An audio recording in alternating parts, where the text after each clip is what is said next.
Semakin maraknya karhutla di wilayah Sumsel membuat kualitas udara di berbagai daerah menjadi buruk dan tidak sehat. Untuk mengatasi karhutla, Gubernur Sumsel meminta agar semua pihak untuk tidak saling menyalahkan.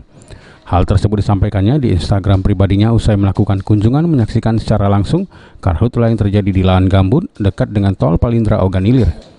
Menurutnya berbagai upaya telah dilakukan Pemprov Sumsel dan jajarannya untuk menekan terjadinya karhutla. Selain itu, Sumsel sendiri telah ditingkatkan statusnya menjadi siaga darurat kebakaran lahan dan hutan. Keseriusan Pemprov Sumsel dalam mencegah karhutla juga ditindaklanjuti dengan membuat maklumat bersama antara Gubernur, Pangdam II Sriwijaya dan Kapolda yang berisikan tentang larangan membuka lahan dengan cara membakar.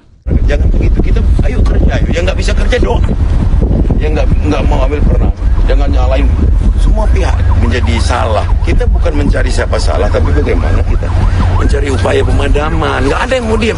Kita juga punya keluarga, nggak mau juga cucu saya terus kena ISPA gara-gara ini. Dengan hirupan udara yang sama kita ini. Jadi pindah tinjau, katanya bohong. Ya nggak ada yang bohong. Bohongin siapa?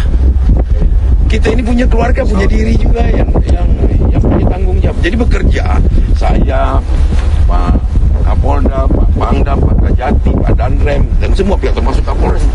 Bekerja itu karena tanggung jawab, bukan karena nunggu dicaci, karena nunggu takut dicopot, bukan begitu kerjanya, karena tanggung jawab. Ini tanggung jawab ada. Cuman kan kita kadang harus menyelesaikan satu